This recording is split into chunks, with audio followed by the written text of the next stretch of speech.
This podcast is brought to you by the Dunfield Retirement Residence, a casually elegant retirement community located at Yonge and Eglinton in the heart of Midtown Toronto. Customized living options complement your independent, active lifestyle.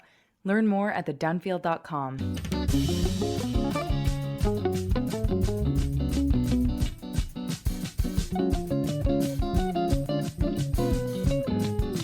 Blessings, and we can say it all together. Mazel tov.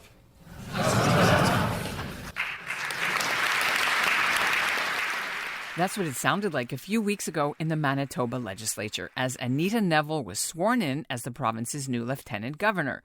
She's the first Jewish person to hold the job in her province, and right now she's the only serving Jewish vice-regal of the Crown in Canada. Neville insisted on making a statement about her faith and culture, and so she swore her oath on a Hebrew Bible. She spoke about being the daughter of Russian Jewish immigrants to Winnipeg's North End and the barriers for Jews in those days due to antisemitism. Then she had her rabbi, Annabelle Mass, give a mighty series of blasts on a long, curvy shofar.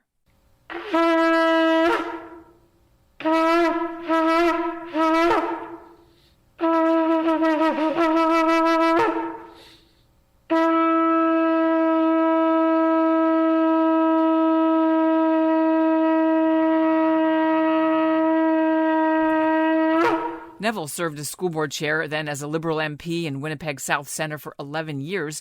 She's very involved in her synagogue, the Jewish Heritage Centre, and she's been a strong supporter of Israel, plus a champion for Indigenous reconciliation and the rights of women. She's 80 years old, and she really wasn't expecting to get the Prime Minister's call offering her the job, but she's faced ageism before. When she was running for re-election at age 68, her Conservative rivals smeared her, saying Neville was, quote, past her expiry date. I know that the Jewish community, I just know because of what I've received, has been very happy and very pleased with my appointment, and I feel the responsibility of it, let me tell you. I'm Ellen Besner, and this is what Jewish Canada sounds like for Tuesday, November the 15th, 2022. Welcome to the CJN Daily, a podcast of the Canadian Jewish News, sponsored by Metropia.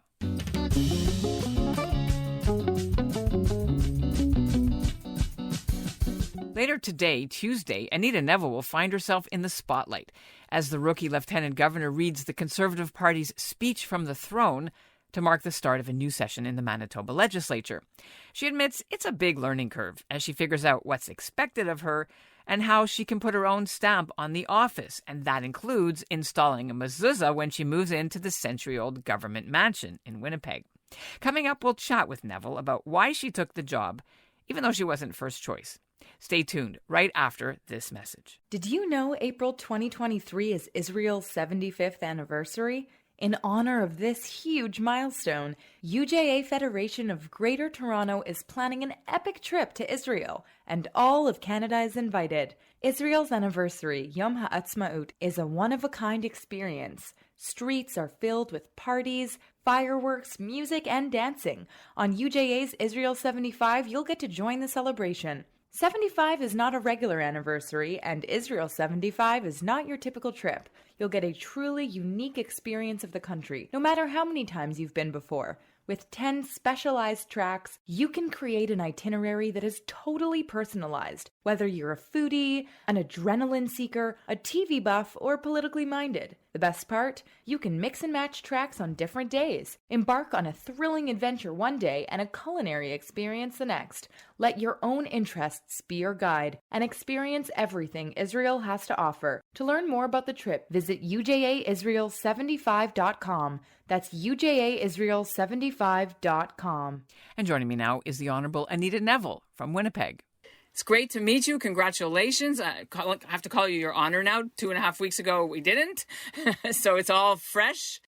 Can you tell me about how you put the ceremony together to have Jewish flavor, Jewish elements, what you asked them to do? I thought about it a lot. I wanted it to be the community, the larger community of Manitoba, to be aware of who I am and where I came from. I don't think I was over the top. I deliberately incorporated into my own speech the concepts of tikkun olam and tzedakah, which are easy to do and to understand.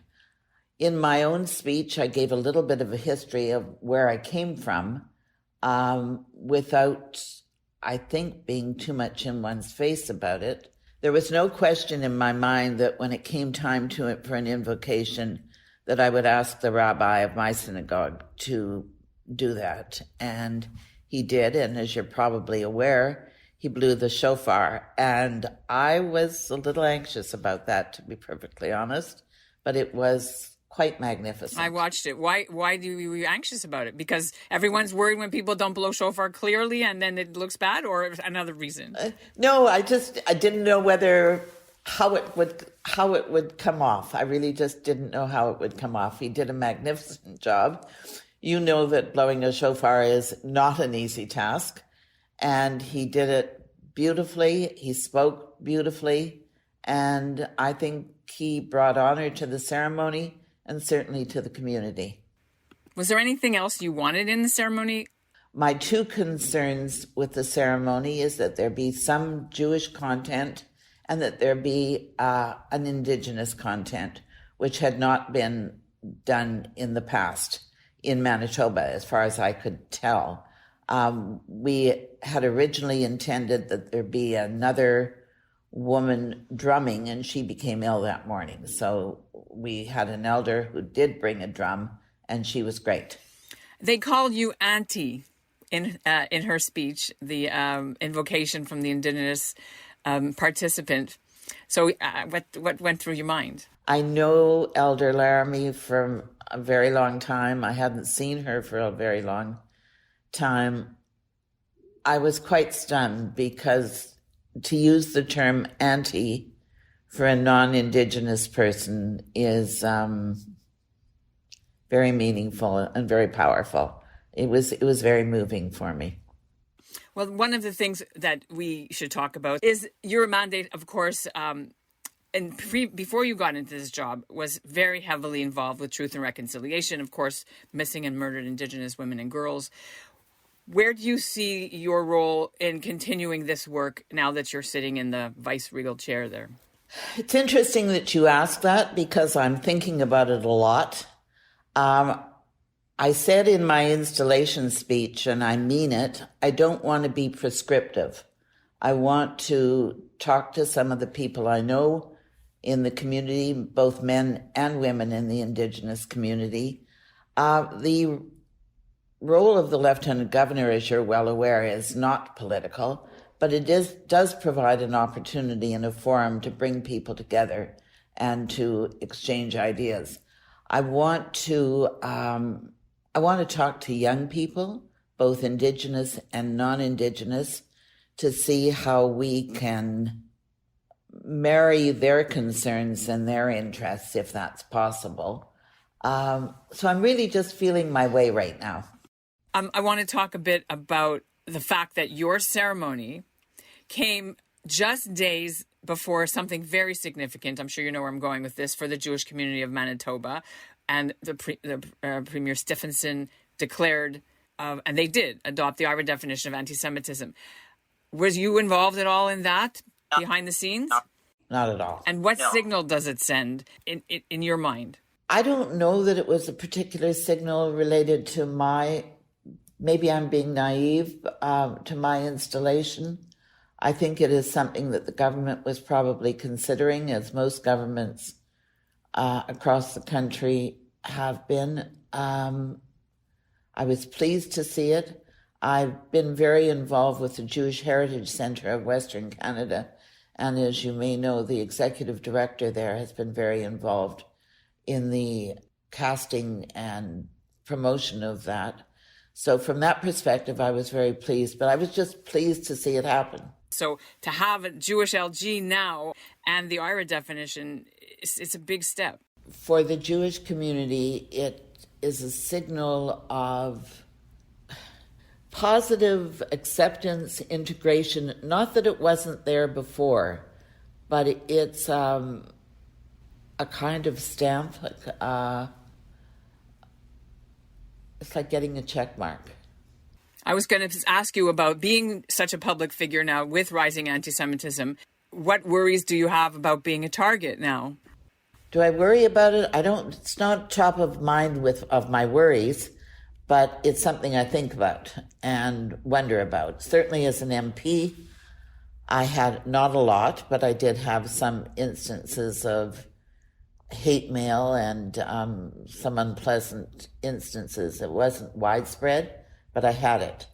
And I don't know. We'll have to wait and see what happens. Why did you take the job? Good question. It was not a job I took without considerable thought. I'm not young. My family it's a close family. We're not universally supportive of it, but are now fully. Why did I take it? I took it, well, the tipping point for me was when one of my grandsons said to me, how could you not take the job? How many people get this opportunity? And he raised the specter, which I haven't spoken of being a member of the community. But it was beyond his comprehension that being offered the job, I would even consider saying no. Did I want to lose face with Aaron? Not at all. So that was a piece of it. But it was an opportunity. Some of my friends have heard me complaining over the last couple of years that I want something meaningful to do. I've been doing all kinds of things in the community, not that they were without meaning, but I wanted something more substantive, and this is certainly more substantive. The fact that I'm Jewish weighed heavily on me. I had called, it hadn't actually occurred to me until I called a friend to ask him about a particular issue, a constitutional issue related to the job. And he said to me, the Jewish community will be ecstatic. And I said, really? And that sort of opened the door for me. And lastly, we should talk a bit about your interfaith work that you've done with the Yazidis and the Arab-Jewish dialogue, well, Operation Ezra and the Arab-Jewish dialogue. What is your position on Zionism and Israel? I don't think I want to speak to that right now, to be perfectly honest. So you said you didn't want to talk about it. So would you then categorize yourself as left, center, right wing? How would you put yourself in terms of where you stand on Israel? I'm not political now. I'm center left, no question. I don't know what your observance levels or your kashrut level, but I got to ask, what's it going to look like where you live? There are not two kitchens in this government house. I do not intend to make it kosher, but I do intend to carry on the way I do at home, which is I don't serve pork, I don't serve shellfish, that sort of thing. Mm-hmm.